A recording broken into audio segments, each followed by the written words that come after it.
This is the most notorious haunted house in the world. It is to be found in the sleepy seaside town of Amityville, an hour away from the hustle and bustle of New York City. 30 years ago, a truly horrifying crime was committed here, when 6 members of the DeFeo family were shot dead in a single night.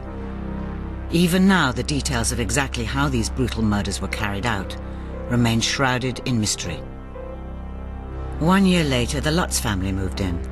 They fled from the house, having lived there for only 28 days, claiming that they had been driven out by terrifying and unexplained supernatural forces.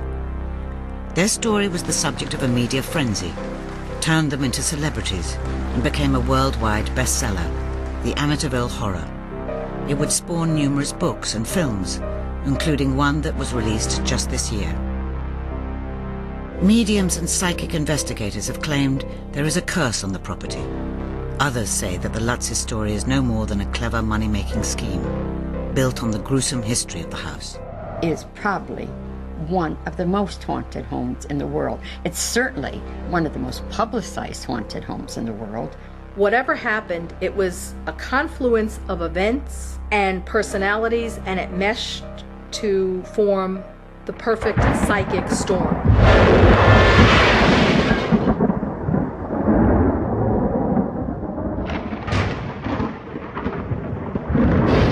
It's just this web of lies, and the motivation was simple enough. They produced a beautiful commercial scam. Their version is not a true story, but if they call it a true story, how could you say that they're liars? There were too many things that had happened and were going on to sit there in denial that something wasn't right with this.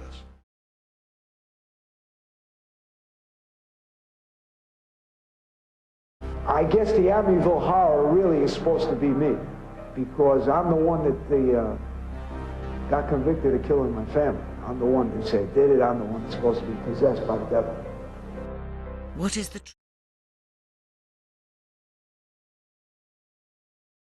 truth about the house in Amityville? And is there really a curse? The mysteries and controversies surrounding the Amityville story begin with the horrific events that took place on the night of November 13th, 1974, when 6 members of the DeFeo family, mother, father, and 4 children, were shot to death inside this house. 2018, when the Watts family was murdered by no other than their father.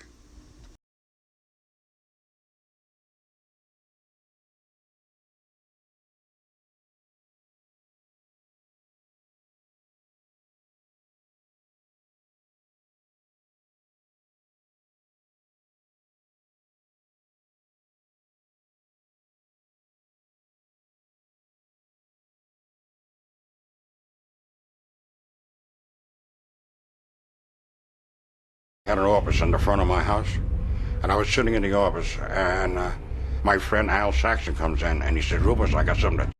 He says, "Everybody next door is dead."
We saw several of the bodies being taken out.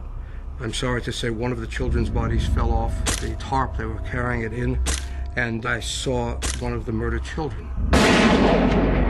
It was ghastly, but pretty straightforward murder case, or at least that's what I thought at the time.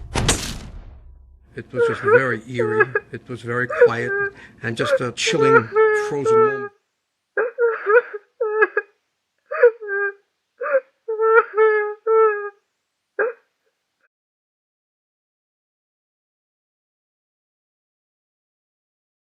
The kind that you never forget. It's a picture that you keep in your head always. Here you had so-called idyllic suburban family, Italian Catholic. The family had its own business, which was an auto dealership. And of course, with an Italian surname, there are the inevitable whispers about connections to organized crime.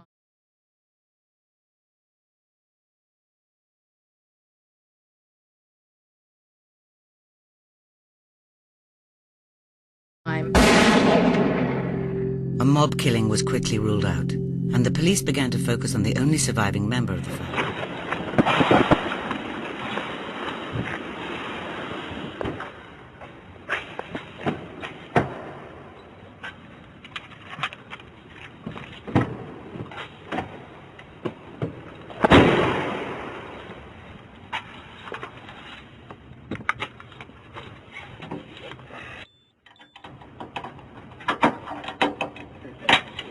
10, step out. You go that big blue door right there.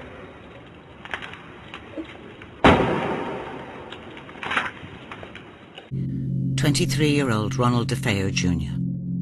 George Harrison came, who was chief of detectives over in Suffolk County, and he said, "Can I use your house for a while for our headquarters?" Everybody in my neighborhood was scared to death that there's somebody loose in this town.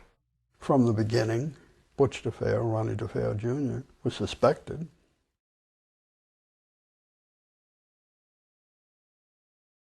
He was originally not arrested. He was taken into protective custody.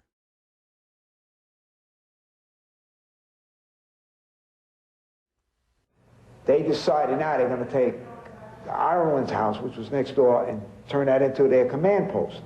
And so, Mr. Rourke, are you going to be speaking on behalf of the prosecution? Yes, Your Honor, I am. And you are welcome to present evidence. Thank you. Your Honor, if I may approach, I want to tender to the court what have been marked as sentencing exhibits 1 through 21 inclusive. I have provided copies of these to defense counsel. Next thing I know, they had him in my house and they were questioning him. That went on for some time until his grandfather showed up. A police officer heard Ronnie's grandfather tell him, "You'll stop throwing the family name in the mud. I don't want to hear anything more about your sister. Just admit to the murders. It's over." I told them in the beginning things that were true, but, you know, to get the pressure off of me.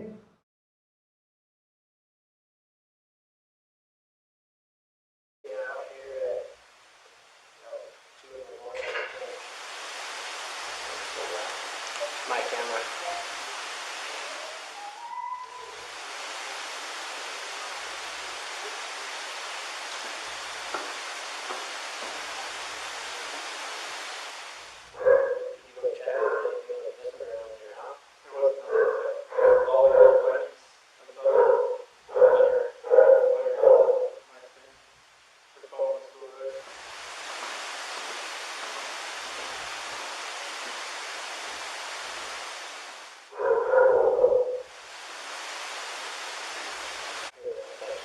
Down the street.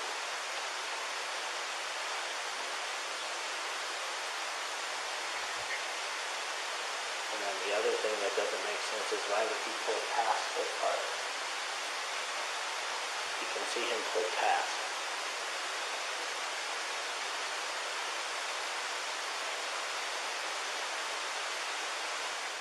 Do you able to record this? I have to call Comcast so I can get him to do whatever. So not just get him to get out. And he walks back and forth a couple times.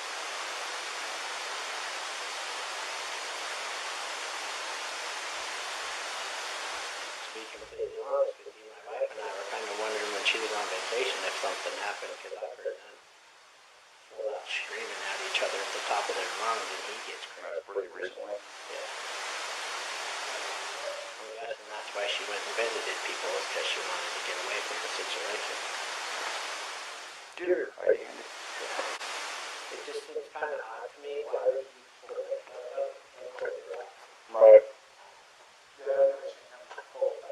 I've never seen him. If he loads his stuff, he normally just walks back and forth because I get him on film.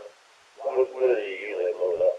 All he usually has is a lunchbox and a book bag, looks like a computer, and usually a water jug. That's it. But the fact that he was in here explaining to it over and over and over, he doesn't look worried. He looks like he's trying to cover his tracks. You know what I'm saying? Right. And if he's loading his stuff, why isn't he walking back and forth? But I can't see what he's doing in the back of the truck because he pulled in the truck. And he knows my camera's there. Even before this, the Amityville locals had already made their minds up about who had slaughtered the family. I walked around the neighborhood and I said, can you tell me anything more about what happened? And almost to the person, every kid said, Ronnie did it, Ronnie.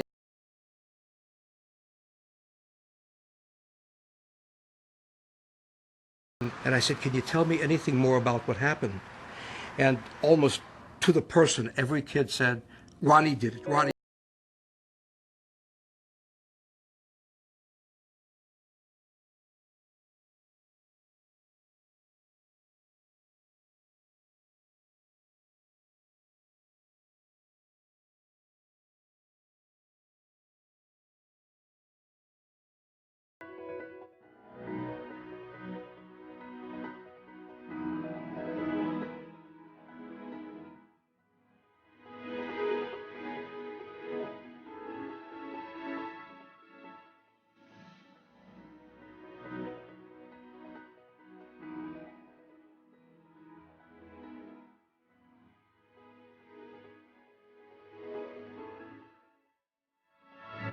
I was in my car. I believe the reporter was Joe Martin. Came on and said that the killings had happened, and they didn't say that Ronnie was dead with them. And I said to my wife, "It was Ronnie." Ronnie was, put it this way, a wild teenager. To be completely honest with you, my wife and I were kind of wondering when she was on vacation if something happened, because I heard them full out screaming at each other at the top of their lungs, and he gets crazy. Pretty recently. Yeah.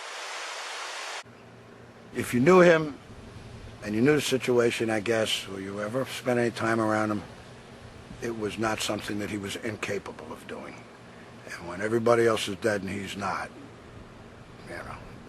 There was a lot of problems, you know, and it's not that I could sit here and lie to you. I can say that I knew something bad was going to happen to my mother and father.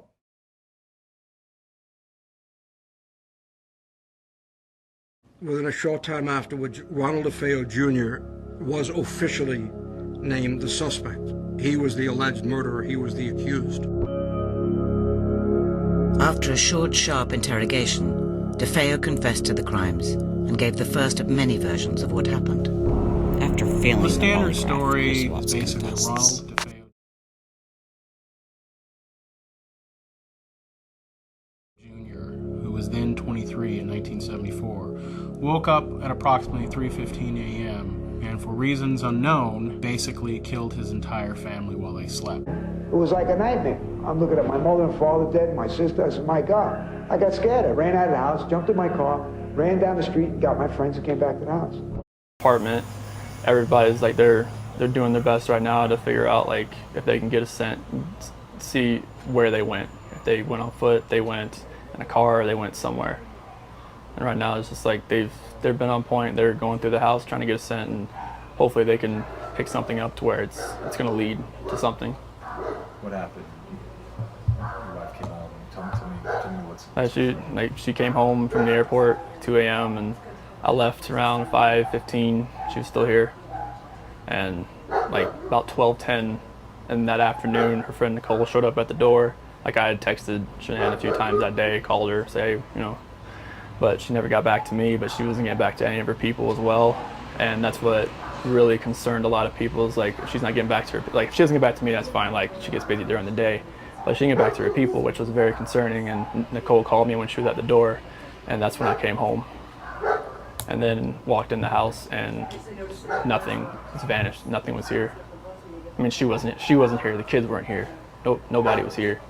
What's your wife's name? Shanann. Shanann. What's your kids' name? Bella and Celeste. How do you spell Celeste?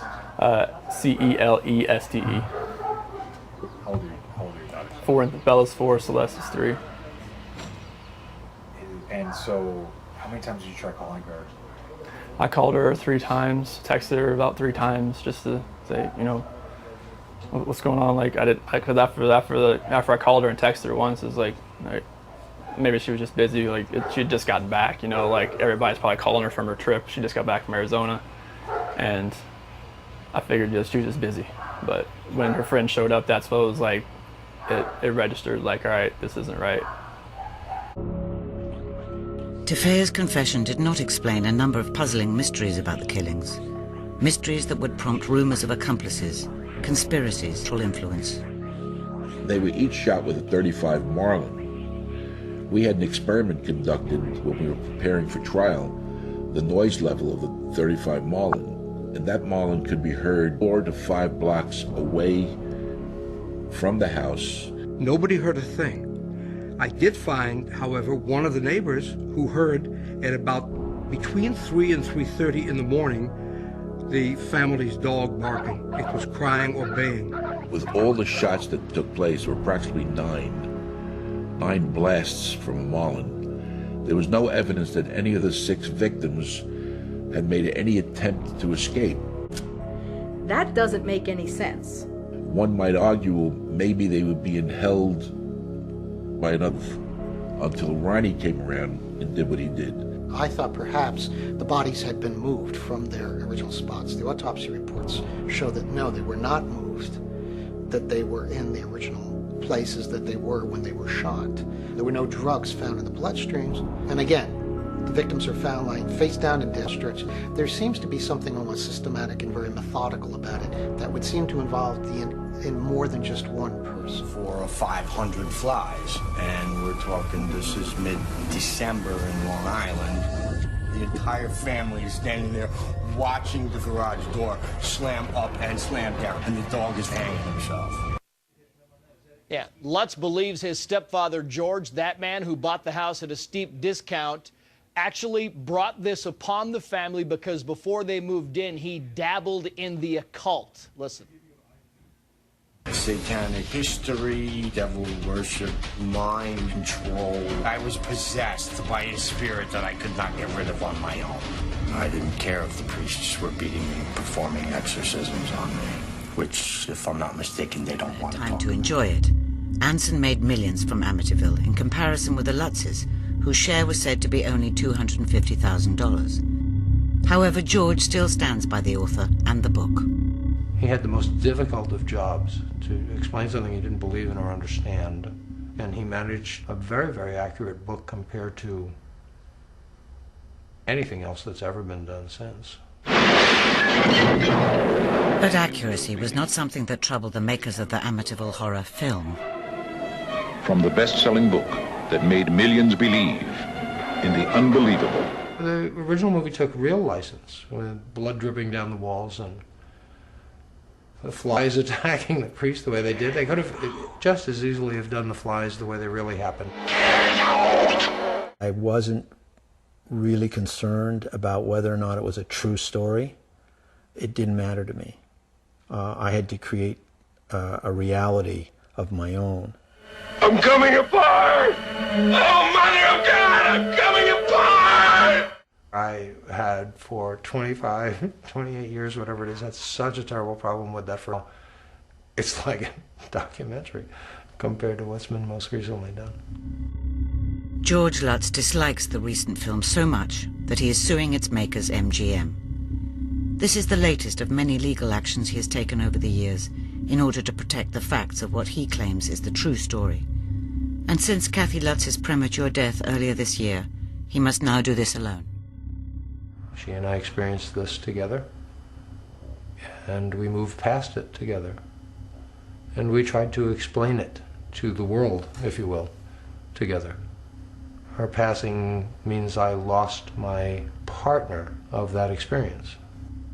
That doesn't give license to anyone to create some kind of revisionist history now of what she had to say while she was alive.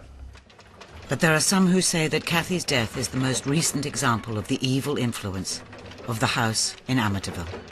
One of the things that happened to her in the house is she looked into the mirror and she saw this old lady in the mirror.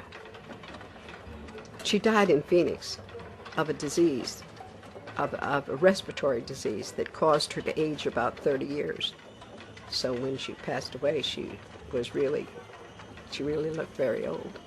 It affected Ronald DeFeo one way. It affected the Lutzes another way. It affects everybody that goes into that house. There have been a lot of other things that have happened during this case where unusual deaths, but you know, it's got to be attributed to coincidence, nothing else. People want to believe there's something supernatural. There's something beyond just us. There's a heaven. There's a hell. There are prayers that are answered. There are spirits. There are ghosts. We want to believe in that kind of phenomena. We have a need to. And with that need comes the gullibility factor, frankly, when somebody says, oh, this is a true story. It's the most documented event of its kind in terms of how many people were involved, how many people witnessed on their own or saw their own or have had their testimony unchanged for all these years. Do I believe that they were in that house for 28 days? No. Categorically, undeniably, no. I think that they had this whole thing planned, and they were going to write a book about it and make themselves a lot of money. And, you know, they did. They weren't there. They didn't live it. They didn't experience it. And yet they would explain it to you. And that's really a disservice to everyone. Unless we get a spirit who actually shows up and explains it on camera, which I doubt is going to happen, we're not going to know. So we will keep pursuing the elusive thing, whatever that thing is. The current inhabitor of the house doesn't believe in any of it. Belief or disbelief has nothing to do whatsoever with what happens. I wish him well. I hope that spontaneous fires will not disturb his sleep or whatever else he does. Ed and Lorraine Warren. A poltergeist can be terrifying. So anybody says that a poltergeist is mischievous, they better take a second look. During their 50 years of hunting ghosts, Ed and Lorraine claim to have encountered hundreds of poltergeists.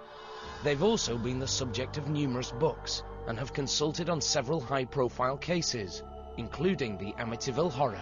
Poltergeist is nothing more than a devil or a demon as far as we're concerned.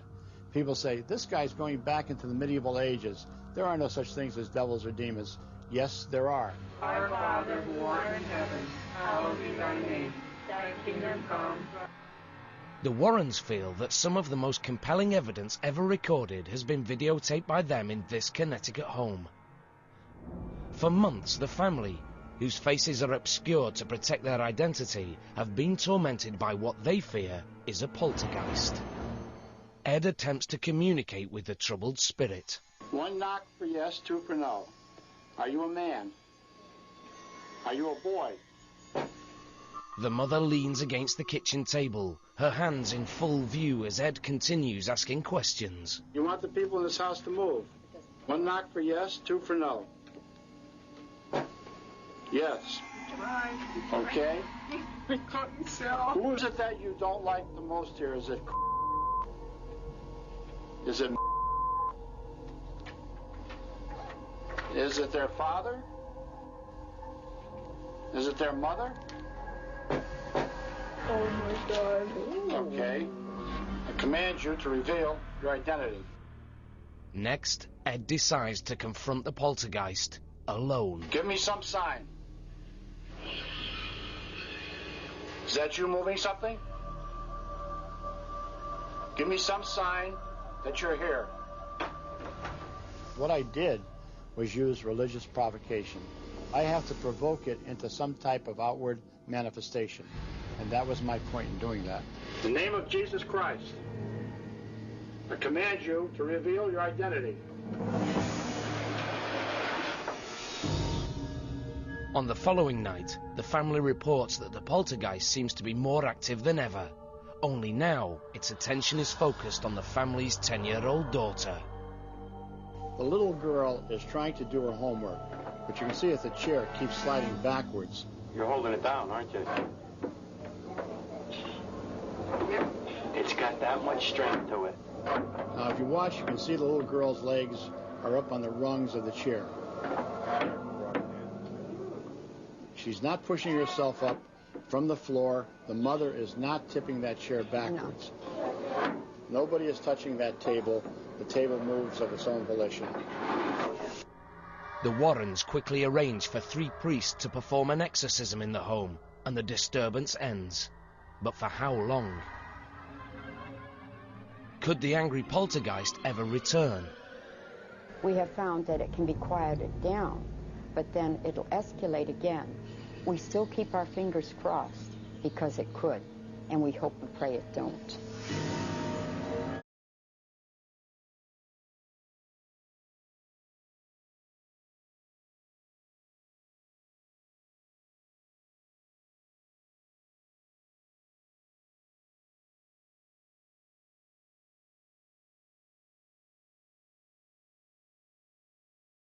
Of that I've ever encountered, and probably ever will encounter in my lifetime.